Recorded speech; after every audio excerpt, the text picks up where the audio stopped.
લોકશાહીનું મહાપર્વ એટલે કે આજરોજ ચૂંટણી છે।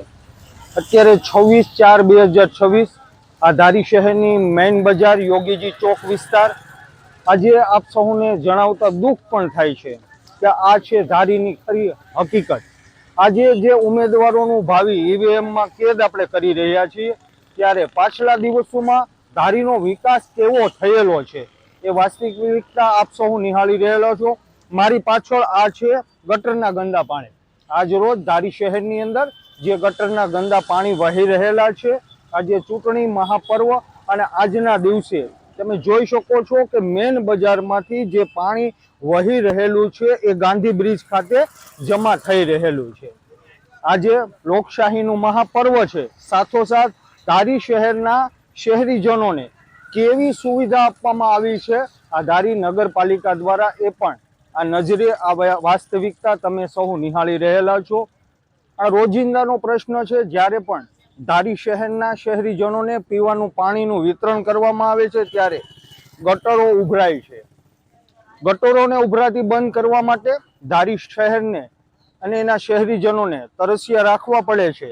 જો પાણી આપે તો ગટરો ઉભરાય છે।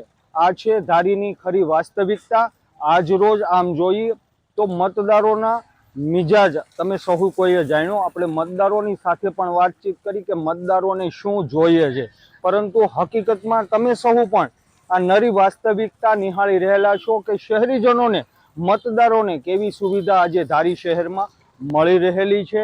આ હકીકત આજની હું કેમેરામેનને કહીશ કે ધારીના મેઇન બજારના પણ દ્રશ્યો બતાવે કે આ ઉભી મેઇન બજારની અંદર કેવા આ વરવા દ્રશ્યો છે કે જ્યાં શાકભાજી લેવા માટે મહિલાઓ આવે છે, શહેરીજનો આવે છે, પરંતુ તેઓ કેવું કષ્ટ વેઠીને આ ગંદા પાણીમાંથી તેઓને પસાર થવું પડે છે।